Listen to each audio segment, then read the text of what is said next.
11 sinf darsligi biologiya 5 kundan beri 12 ta mavzudan qimirlab bilmayotgan o'quvchilarimiz. Bugun o'sha mavzudan o'qib kelganlik darajasini ota-onalar sizlarga ko'rsatamiz. Qabul qilib olinglar. Xo'p, Zafarbek o'rtaga o'tirsin. O'ng tomonda Nusrayev Kamronbek 11 sinf o'quvchisi. O'rtada Zafarbek Zaynidinov 9 sinf o'quvchisi. Chap tomonda Hikmatov Shohrux 11 sinf o'quvchisi. Zachodni boshladik. Kamrondan boshlaymiz. Kamron, fikrim to'g'rimi? Har qanday ekosistemani biogenoz deyish mumkin.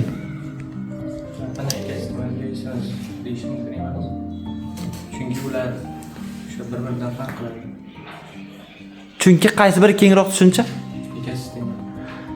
Har qanday biogenozni ekosistema desa bo'ladimi? Har qanday biogenozni ekosistema deyish mumkin, lekin har qanday ekosistema biogenozni bilmaydi. Tushunarli. Ekologiyada atrof muhitni o'rganish usullari 3 ta. Xo'p, qaysi usullar bilan o'rganamiz atrof muhitni? Ekologiya bilamiz, hamma biladi. Ekologiya degan tashqi muhit tushunadi ko'pchilik. Tashqi muhitni o'rganish usullari 3 ta. Dala metodi, keyin o'sha ekologiya metodi, Ekologik tajribalar metodi, ekologik tajribalar metodi, undan keyin matematik o'sha metod. modellashtirish metodi. Matematik. Xo'sh, dala metodi orqali nima o'rganiladi? Dala metodi orqali o'sha organizmlarning tashqi omillarning organizmlarga kompleks ta'siri o'rganiladi. Bunda bu usul orqali o'sha qushlarning harqalash orqali ularni migratsiya qilishini o'rgansa bo'ladi. Qaytib gapir. Dala metodi o'sha tashqi ta'sirlarning organizmlarga, tashqi omillarning organizmlarga kompleks ta'siri o'rganiladi. Bu metod orqali o'sha qushlarning harqalash yordamida o'sha ularning qayerga migratsiya qilib o'tishini aniqlasa bo'ladi. To'g'ri. Meteorologik kuzatishlar qushlar harqalashi orqali qaysi davlatga uchib kelyapti, buni aniqlash mumkin. Yig'ilgan ma'lumotlar nimada qayd etib boriladi?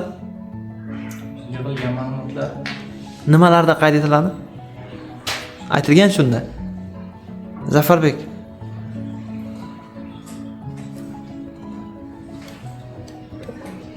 Shohrux. Fotosuratlar yoki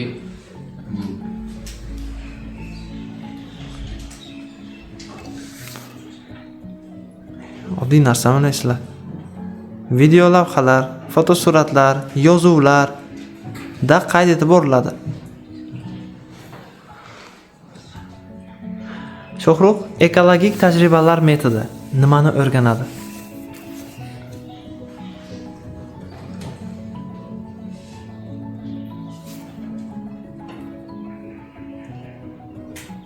Ekologik tajribalar metodi nimani o'rganadi? Javob yo'q. Zafarbek, javob ber.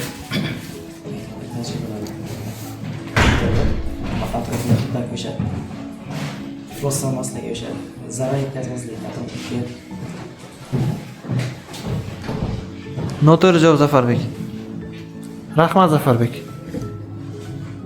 Kamron. o'sha organizmlarga ta'sir etadigan omillarning ayrimlarini o'rganadi. Demak, ayrim omillarning organizmga ta'siri o'rganiladi. To'g'ri bo'ldi. Biror bir omilni alohida o'rganishning imkoni bormi? Ularni alohida o'rganishning imkoni yo'q. Shuning uchun ular o'sha organizmga ta'sir etadigan omillar birgalikda o'rganiladi. Buni aniqlash uchun o'sha maxsus narsalardan foydalanamiz, o'sha akvariumdan. Narsa deyilmagan yerda. O'sha maxsus nimalardan foydalaniladi. Yo'q, Kamron ayta olmayapsan. U yerda mana bunaqa deyilgan. Biror omilning ta'sirini alohida o'rganish uchun biror tabiiy ekosistema modellashtiriladi. Deydi, masalan, chuchuk suv havzasining modeli akvarium deb aytishing kerak edi. Zafarbek, ekosistemalar mikro, mezo, makro, global ekosistemaga bo'linadi. Har biriga misol ayt. Mikro ekosistema chiriyotgan to'nka misol qilish mumkin, keyin suv tomchilarini misol qilish mumkin. Mezo ekosistema bo'lsa agar okean nima? Noto'g'ri.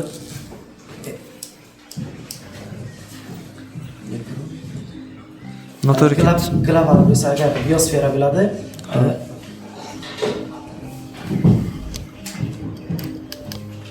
Shohrux.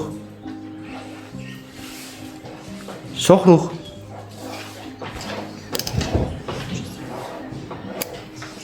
Hech narsa yo'q. Shu savolga Kamron javob beradi.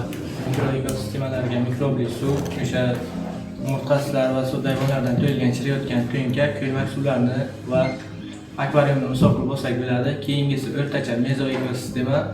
Mezoekosistemaga misol qilib ko'lmak, hovuz, ko'llar, hovuzlar, daryo, keyin o'sha olma bog'lari va o'sha archazor o'rmonlarni misol qilib olsak bo'ladi. Keyingisi makroekosistema. Makroekosistemaga okean, cho'l, qayga, o'sha tropik o'rmonlar va tog'larni misol qilib olishimiz mumkin. Keyingisi global ekosistema, bunga biosfera misol bo'ladi. To'g'ri bo'ldi. Biokinozdagi o'zgarishlar Zafarbek ikki xil bo'ladi. Davriy va tadrijiy ikkinchi nomlari. Davriy bo'lsa agar siklik bo'ladi, tadrijiy bo'lsa izchillik bo'ladi. Har birini tushuntirib beraylik. Nima? Tadrijiy, ya'ni izchil bo'lsa agar biogenozning almashinishi bo'ladi. Davriy bo'lsa agar biogenozlarning o'sha bir turdan boshqa turga almashinishi. Noto'g'ri javob. Shohrux. Biokinozdagi o'zgarishlar ikki xil bo'ladi. Qaysi? Davriy va tadrijiy. Tushuntir. Tushuntirib berishing kerak shuni. Kamron. Davriy o'zgarishlar bo'lsa, bular sutka davomida yoki mavsumiy yoki o'sha bioritmlar bilan belgilanadi. Keyingisi o'sha izchil ekosistema. Bunda izchil ekosistemada ular o'sha asta-sekin o'rni almashinishi orqali belgilab beriladi. O'sha o'rni almashinish ikkinchi nomi suksessiya. Suksessiya deb bir biosenozning o'rnini ikkinchi biosenoz egallashi. Bir biosenoz o'rnini ikkinchi biosenoz egallashi bu suksessiya deyiladi. To'g'ri. Zafarbek, kun uzunligiga nisbatan javob reaksiyasiga ko'ra o'simliklar 3 ta ekologiya guruhga bo'linadi. Kun uzunligiga nisbatan javob reaksiyasiga ko'ra o'simliklar 3 ta ekologiya guruhga bo'linadi. Yorug'sevar, soyaga chiqadi, soyasevar. Noto'g'ri javob. Shohrux. Qisqa kun o'simliklari, uzun kun o'simliklari, keyin neytral o'simlik. To'g'ri. Endi aytib ber, qaysi o'simliklar qisqa kun o'simliklari? Qisqa kun o'simliklari kartoshka, piyoz, sholg'om, sabzi. Zafarbek. Bularga baklajon, pomidor, bodring, qalampir, g'o'za, qulupnay, xrizantema, kartoshka gul, shoy gul misol bo'ladi. Uzun kun o'simliklari. Uzun kunli o'simliklar bo'lsa agar bular nima? Kartoshka, sabzi, piyoz, rediska, sholg'om, karam. To'g'ri. Shohrux. O'simliklar yorug'likka bo'lgan munosabatiga ko'ra 3 ta ekologiya guruhga bo'linadi. Yorug'likka bo'lgan munosabatga ko'ra 3 ta ekologiya guruhga bo'linadi. Qaysi?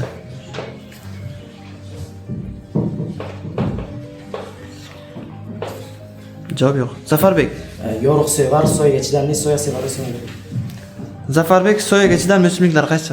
Soyaga chidamli bo'lsa agar nastarin, lipa, binafsha, qulupnay. To'g'ri. Shohrux, soya sevar o'simliklarni ayt. Soya, qulupnay,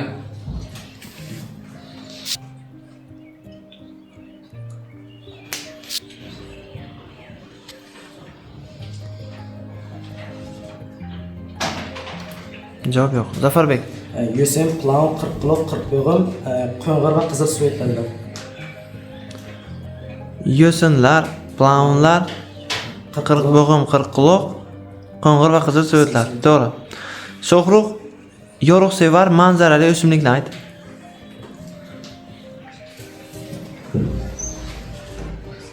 Zafar. Antrium, monstera, giasint. To'g'ri. Zafarbek, yorug'sevar begona o't. Zubturum bo'ladi.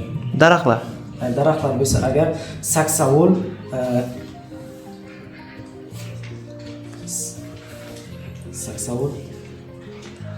Shohruh, daraxtlar. Qarag'ay, qora qarag'ay. Noto'g'ri. Kamron. Qayin qarag'ay gilekchi, yapon sakurasi, shunday saksovul. To'g'ri. Qaysi madaniy o'simliklar yo'riqsa beradi? Madaniy bo'lsa, shakar qanday, shakar yuqoriroq cho'pon. To'g'ri. Shohruh, kannibalizm nima? Zafarbek, Yirtqichlik bo'ladi. Bu tur ichidan hisobda. misol keltir. Bunda bo'lsa nima? Olxash, Balxash. balxash, olabug'asi va qoraqurt. Nimasi urg'ochisi bilan? Erkan yeb qo'yadi. Qoraqurt urg'ochisi o'sha urug'lagandan so'ng nima yeb qo'yadi erkagi. Olxash nima? Balxash olabug'asi. Balxash olabug'asi bo'lsa agar o'sha chavoqlarni yeydi. To'g'ri. Yetadi. Demak, ota-onalar baholaymiz farzandlaringizni. Kamronga 5, Zafarbekka ham baho qo'ysak bo'ladi 4 bahosi, Shohruhga bugun 0. Shohruh, nima uchun o'qimayapsan? Dadang qanaqa sharoit qilib bersinlar? Ayt uka. Hozir kamera ekran qarshisida kuzatib o'tirgan bo'lishlari mumkin. Ularga nima deysan? Sen o'qishing uchun zo'r sharoit qilib berishlariga qanaqa sharoit kerak? Shohruh, eshityapmiz. Bugun natijasi mana shunaqa aziz ota-onalar. Ertaga boshqacha natija kutmanglar. Rahmat. Joylashing.